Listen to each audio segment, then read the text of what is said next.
Hello বন্ধুরা, সবাই কেমন আছো? আশা করি সবাই ভালো আছো।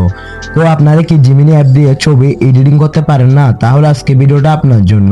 তো আমি শেখাবো কিভাবে জিমিনি অ্যাপ দিয়ে ছবি এডিটিং করতে পারবেন একদম প্রফেশনাল ভাবে এবং খুব সহজেই। তো আজকে কিছু 5টি ছবির ফ্রম নিয়ে হাজির হলাম। তো ছবিগুলো ফ্রম আমার ভিডিও ডিসক্রিপশন বক্সে দেওয়া থাকবে, আপনারা চাইলে এখান থেকে নিয়ে খুব সুন্দর এরকম ছবি এডিটিং করতে পারবেন। তো আপনি যদি আমার চ্যানেল নতুন হন অবশ্যই চ্যানেলটা সাবস্ক্রাইব করবেন এবং এই ভিডিওতে একটা লাইক করে দিবেন। তো প্রথমে ছবিগুলো এডিট করার জন্য আমার জিমিনি অ্যাপটা প্রয়োজন হবে। জিমিনি অ্যাপটা প্লে স্টোর থেকে ডাউনলোড করে নেবেন। তো আমি প্রথমে জিমিনি অ্যাপটা ওপেন করে নিয়েছি। তো গাইস, জিমেল অ্যাপটা ওপেন করার পর আপনার থেকে অবশ্যই জিমেল দিয়ে লগইন করে নিতে হবে। জিমেল দিয়ে লগইন করার পর আপনার সামনে একটি এরকম ইন্টারফেস শো হবে। তো ইন্টারফেস শো হওয়ার পর দেখতেছেন নিচে প্লাস আইকনে ক্লিক করবেন। প্লাস আইকনে ক্লিক করার পর এখানে দেখতেছেন গ্যালারি অপশনে ক্লিক করে দিবেন। গ্যালারি অপশনে ক্লিক করার পর আমি এখান থেকে একটা নর্মাল ছবি আপলোড করে দিব।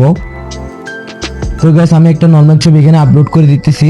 আপলোড করার পর এখান থেকে আমার থেকে আগে থেকে একটা ফর্ম কপি করা ছিল, আমি এখানে এনে শুধু বসাই দিলাম। বসে দেওয়ার পর এখানে আপলোড করে দিবেন। দেওয়ার পর 5 সেকেন্ডের মতো একটু অপেক্ষা করবেন। 5 থেকে 10 সেকেন্ডের মতো একটু অপেক্ষা করার পর দেখতেছেন ছবিটা চলে আসলো। তো দেখতেছেন ছবিটা কত রিয়েলিস্টিক এবং কত সিনেমেটিক। আপনারা চাইলে এখান থেকে নিয়ে খুব সুন্দর এরকম ছবি এডিটিং করতে পারবেন। তো আজকে ভিডিওটা এতটুকুই ছিল। ভিডিওটা কেমন হয়েছে অবশ্যই কমেন্ট করে জানাতে বলবেন না। সবাই ভালো থাকবেন, সুস্থ থাকবেন।